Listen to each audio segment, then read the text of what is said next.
Dish, gila. The flare is so good. Kita main dark side bang. Kills. Oke, lensa ini bisa bikin video lu dan dunia lu terlihat sinematik. Karena ini adalah lensa sinema Sirui 20mm T1.8 anamorphic. Let's go.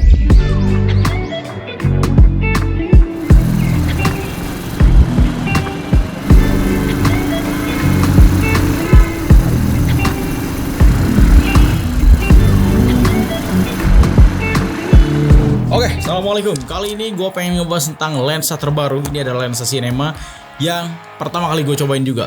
So, let's go. Nah, jadi ini adalah Sirui 20mm T1.8 anamorphic 1.33 kali. Kita buka dulu aja, simple ya, unboxing simple dulu. Ini adalah boxnya. Sebenarnya udah gue buka tapi nggak apa-apa. Di sini kita bisa, keluarin dulu pak. Set, dap. Jadi boxnya seperti ini, lo bisa lihat ya. Di depan sini ada autofocus prime cinema lens. Ya, oke, kita buka aja. Di sini ada birunya gini, bisa kita tarik. Dan yang kita dapetin adalah pertama strapnya ini. Kita bisa buka shoot ya. Ini boxnya cuma gini doang. Ini kita dapetin soft case Sirui lens ya, jadi aman buat dibawa kemana-mana. Dan dapetin juga ini strapnya. Jadi strapnya ini kita bisa gantungin, nih gitu ya. Strapnya bisa kita gantungin sebagai tas lensa. Kita lihat dalamnya seperti apa. Dibuka gini langsung ke lensanya pak ya. Ini langsung ke lensanya. Kita coba lihat dulu detail lensanya ya. Di sini ada tulisan autofocus ya. 1.33 kali anamorphic bla bla bla segala macam. Dan ini 20 mili T1.8. Cukup besar ya untuk lensa APS-C. BTW ini adalah lensa APS-C. Dan gua udah tes sebenarnya untuk buat short movie yang udah gua upload juga. Gua akan kasih lihat di sini. Namanya akses terakhir. Gua full pakai lensa ini dan juga kameranya adalah Sony FX30 yang kebetulan APS-C. Lensanya sinema dan kameranya juga FX30 yang sinema. Jadi gua akan liatin hasil videonya pakai lensa ini. Let's go.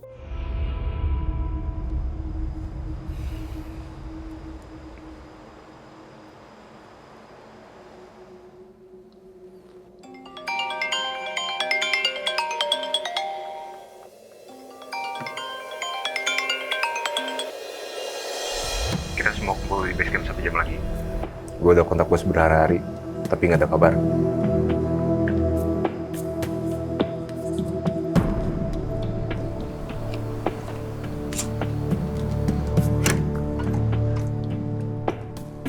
Telat setengah jam.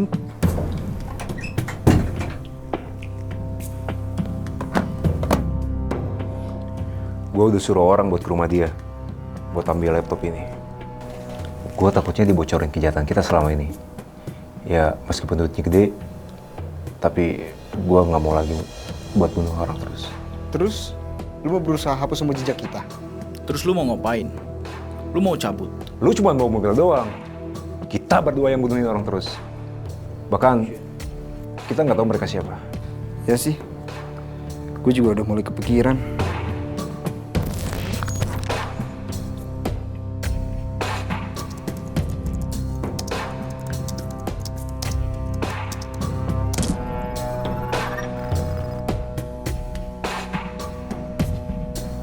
Tinggal sekali lagi.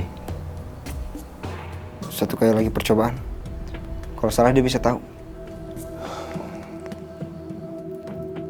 Lu yakin dia nyimpen semua rahasia kita di sini? Pertanyaannya, siapa dari kita yang tahu passwordnya? Gue udah coba tanggal lahir dia, nama anaknya, bahkan semuanya. Mungkin lu lupa. File ini cuma bisa dibuka sama orang yang dia percaya. Dan orang yang paling dia percaya siapa? Menurut lu? Jangan lihat gue kayak gitu dong. Gue bahkan akhir-akhir ini gak pernah lagi ngobrol sama dia. Dan gue pun gak tahu dia siapa. Tapi lu yang dipercaya sama dia. Semua perintah dia lewat lu. Bahkan lu yang terakhir komunikasi sama dia. Sebelum dia ngilang. Itu udah lama. Bahkan sampai sekarang gue gak tahu lagi kabar dia kayak gimana sekarang. Kalau begitu, cuma ada satu cara buat buktiin. Siapa yang berani masukin passwordnya? Biar gua.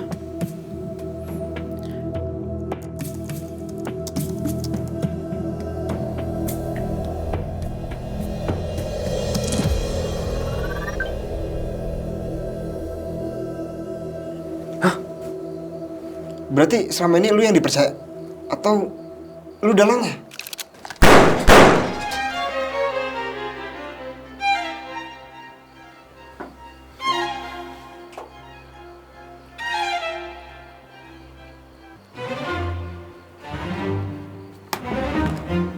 Oke, jadi itu dia hasilnya tadi dan gue juga udah tes beberapa tes lain, nanti gue jelasin juga setelah ini. Tapi gue pengen tunjukin dulu detail spek dari lensa ini Pak. Untuk focal lengthnya 20 mili pastinya sebenarnya, cuman ini anamorphic jadi harus di squeeze lagi. Kalau ngedit anamorphic harus di squeeze dulu, disamakan dulu sequence-nya. Untuk memulai ngedit anamorphic itu tuh harus klik kanan dulu Pak. Di sini ada yang namanya apa ya lupa, modify, interpret. Ya, dari sini di interpret juga nih. Dari square pixel, biasanya kita kan sensor biasa square pixel. Ganti ke anamorphic sesuai dengan jenis lensanya. Yang gue ini kan 1.33. Anamorphic 1.33, bang, langsung selesai dan harus di drag, boom. Hasilnya jadi gini Pak. Untuk aperture-nya sendiri dari T1.8 sampai T22. Ngomongin soal fokus, minimal fokus distance-nya itu sekitar 24 cm. Jadi jaraknya tuh 1 jengkal lebih sekian lah, 24 cm pokoknya. Jadi ini bukan lensa makro, tapi cukup oke, cukup dekat karena di akses terakhir pun gue bikin close up mata gue itu pakai lensa ini tetap gitu dan masih dapat. Oh emang agak cekung ya, kaget saya Pak ngelihatnya. Pak maksimal gitu 2 jengkal gak bisa kayaknya. Jengkal masih aman? Masih bisa? Bisa. Serius? Ini masih bisa? Enggak dong. Serius? Enggak dong. Ki, lihat Ki. Segini fokus. Bagus kan? Gila kali, serius. Cobanya deketinnya. Nggak bisa, segini nggak bisa. Ah, ini udah mulai. Nggak bisa, segini ya maksimal. Ini masih bisa. Dan di sini ada untuk autofocus, manual focus, dan di sini ada AFL. Ini pun gue gak tahu buat apa gunanya. Ya, di sini ada logo Sirui-nya sendiri dan di sini ada on off-nya. Ini on off buat apa? Buat ceklekan, Pak. Buat ceklekan. Ini buat ini nih, deklik. Jadi kan si F-nya ini atau bukan F. Misalkan aperture kita taunya f1.8 gitu ya. Di lensa cinema itu T stop. Di sini bisa deklik, Pak. Ini untuk dekliknya di off-in ya, jadi soft. Gak ada kedengeran. Kalau kita nyalain kliknya, jadi nah, kenapa ada 2 jenis gini? Ini buat yang pengen presisi. Gue pengen misalkan konstan di 2.8. Oke, bisa. Konstan di f4. Jadi aman, nggak akan goyang-goyang. Yang depan sini ada juga yang namanya buat manual focusing. Nah, kenapa lensa cinema tuh ciri khasnya kayak gini? Karena di bagian sini nih, yang geriginya ini buat manual focusing. Jadi bisa kita pakai apa namanya fokus motor itu buat manual fokus. Nanti kita fokus ke shootingnya aja. Biasanya ada fokus puller ya, beda lagi orangnya gitu. Adapun yang ditempel di gimbal yang bisa kita puterin secara manual. Dan jangan lupa juga ini diameternya 77 gitu ya. Buat yang pengen pakai apa ND filter segala macam, ini 77 mm. Overall dari segi build quality, gua tadinya agak-agak gimana ya, Sirui gimana ya. Tapi pas didatang Pak, lu bisa lihat ini build quality-nya sangat metalik banget. Ya, sangat kuat, sangat kokoh dan beratnya sendiri itu 480 gram. Ya, dan mountingnya yang gue pilih ini adalah E-mount. Sebenarnya gue pengguna Canon, ya, Canon EOS R series. Ini pun dua-duanya gue syuting pakai Canon nih. Cuman karena Sirui belum punya buat RF mount, sayang sekali. Untuk mountingnya sendiri tersedia buat E-mount, buat MFT, buat Fuji X, dan juga Nikon Z gitu. Jadi belum ada buat Canon gua gitu. Intinya begitu. Untuk segi barangnya keren banget. Kalau dipasang ke kamera pun kece. Di dalamnya sini kita dapetin service card. Jadi kita dapetin juga service card. Kalau ada tempat servisnya gitu ya, bisa service card. Warranty card ini buat garansi. Oh ada Pak, Indonesia ada berarti. Garansi bisa diklaim di Indonesia dan dapetin 2 stiker juga. Ini stiker versi putih dan stiker versi hitam. Stiker lensa. Oke, sekarang kita tes pakai Sony A7C dengan lensa APS-C ini. Dipakai di full frame, apakah bisa? Let's go, kita cobain langsung. Yap, fokus. Sekarang ini adalah hasil Sirui 20 mm f1.8 anamorphic di full frame. Lo bisa lihat hasilnya seperti ini. Dari segi hasil sepertinya vignette-nya nggak terlalu kelihatan. Cuman kalau lo ngeh, lo bisa lihat distorsi bagian sini nih. Ya, bagian jendela sini kan cekung banget, cembung banget apalah. Dan keren juga bagian sana nih, tuh kan? Jadi cekung banget. Dan kalau kita gini nih, ini Mang Caca terlihat baik-baik saja di full frame. Ya, kalau kita ke ujungin jadinya gitu. Jadinya gitu, terlalu wide ya. Dan ini pun belum di squeeze, nanti kita akan squeeze di editing gitu ya. Ini hasil full frame nya dan ini hasil FPS nya. Kita set dulu Pak. Deng. APS-C crop auto in. Boom. Nah, ini adalah hasil APS-C-nya. Nah, kalau hasil APS-C-nya terlihat sangat aman sekali untuk anamorphic gitu ya. Bisa lihat di sini, bokehnya pun dapat. Dan dari segi fokus bagus ya. Jadi itu dia perbedaan untuk APS-C dan full frame. Lu bisa lihat hasilnya.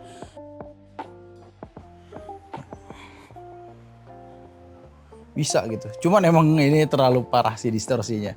Terlalu parah ya, kerasa ya. Distorsinya terlalu parah, Mang. Oke, sekarang kita cobain flare-nya.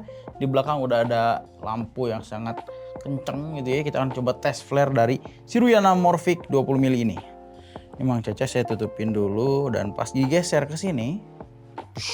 Wih, flare-nya dapat. Cuman ini kita pakai versi full frame, Mang. Jadi flare-nya tuh mencengkung juga. Uniknya gitu. Ya, flare-nya jadi mencekung juga. Jadi flare-nya itu ada 2 jenis untuk Sirui. Jadi kita bisa milih versi yang warna biru atau yang original, yang putihnya gitu ya. Jadi di sini gue pilih yang biru. Oke, Mang, kita akan cobain versi APS-C-nya mungkin ya. Auto in. Bang, bang. Nah, ini adalah versi naturalnya, APS-C. Sesuai peruntukannya. Gila. The flare is so good. Kita main dark side, Bang. Kills.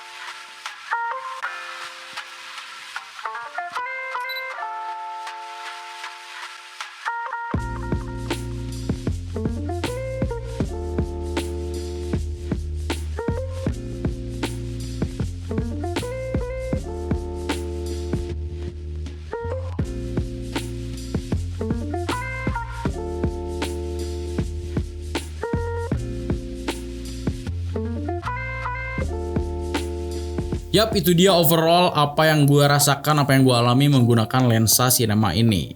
Sekarang adalah masuk ke kesimpulan gitu ya. Kesimpulannya, apakah lensa ini worth it dengan harga yang gue belum sebutin, harganya sekitar 12 juta, around 12 juta gitu. Ini masih baru BTW gitu ya. Gak tahu tahun depan mungkin bisa turun segala macamnya. Cuman untuk sekarang harganya masih 12 juta rupiah. Dari segi hasil, menurut gua apalagi kalau kamera lu mumpuni seperti FX30 ataupun kita pakai 6300 pun kalau kita pakai lighting-lighting yang oke, sebenarnya bagus-bagus aja. Dan lensa cinema, namanya lensa cinema, bisa menolong gambar lu menjadi lebih sinematik, bener-bener sinematik karena doi cinema dan juga anamorphic, pastinya dapetin ruang lingkup yang lebih widescreen. Tapi kita akan masuk ke problem yang terjadi adalah sekarang masa vertikal. Kita cuma bisa gini doang gitu kan. Ya itu sih masalah yang terjadi kalau kita punya lensa anamorphic, gak bisa dibikin vertikal, Pak. Mungkin kebutuhannya bukan orang-orang yang konten kreator vertikal gitu ya. Ini lebih ke videographer, filmmaker yang emang ngerjain klien banyak untuk kebutuhan-kebutuhan klien kayak iklan ataupun brand ataupun konten kreator yang mau fokus di YouTube buat bikin film apalagi. Bagus, Pak. Intinya ini lebih ke kebutuhan profesional lah. Kebutuhannya sangat spesifik. Ya udah gitu, di zaman sekarang vertikal ini susah dipakai buat konten vertikal. Cuman kan sekarang kita bisa juga pakai yang rotasikan HP lu gitu biar lihat hasilnya. Bisa banyak kok sekarang gitu-gitu tetap FYP. Dan juga satu lagi, bukan seharusnya buat foto. Meskipun kamera ini kan bisa foto ya, dengan lensa ini pun bisa jepret foto. Cuman kan hasilnya jadi anamorphic. Ya tetap bisa aja gitu ya. Apalagi kalau orang yang emang ngejar estetik feel-nya, pengen filmic, film look, ya bisa juga foto pakai anamorphic sebenarnya. Cuman harus di squeeze nanti manual di Photoshop gitulah segala macamnya. Itu dia. Dari segi hasil gua jujur sangat suka, apalagi di FX30 kemarin gua tidak bermasalah sama sekali dengan fokus. Bahkan pas gua bikin konten ugal yang waktu itu, istri gue yang pakai pun bisa gitu ya. Udah pegangin aja, shoot, fokus udah auto gitu, udah enak. Ya balik lagi ngomongin soal autofocus, ini tergantung dengan barang ininya juga, bodinya juga. Jadi nggak bisa kita simpulkan satu lensa ini autofokusnya jelek atau ini bagus, nggak bisa. Karena kan doi tergantung ini belakangnya, ya bodinya. Kalau bodi kameranya emang bapuk nih sensor autofokusnya, ya berarti performa fokus ke doi akan menurun, gitulah intinya untuk urusan fokus gitu ya. Yap, dengan anamorphic kita nggak perlu tuh yang dulu kita biasanya pakai selotip untuk nutup layar ini biar tahu barnya gimana, ataupun pakai monitor eksternal karena lensa kita biasa, kita pengen lihat aspek rasio yang wide gitu kan, pakai monitor eksternal 235:1 segala macem. Pakai ini udah aja, lu syuting aja sebebas-bebasnya dan nanti tinggal di editing, aman. Bahkan ini buat vlog pun sebenarnya si KIW sih di YouTube, Kaiman Wong bikin untuk vlog gitu jalan-jalan, dia bikin juga bagus gitu. Apalagi kalau bikin B-roll udah tinggal shoot aja, udah enak, auto enak karena feel-nya udah sinematik gitu aja. Yap, lu bisa cek aja di description di bawah buat pilih-pilih dan pengen langsung beli. Check out langsung, let's go, auto sinematik pak. Oke, jadi segitu aja video kali ini, semoga video bermanfaat buat semua. Ciao, assalamualaikum, and dah.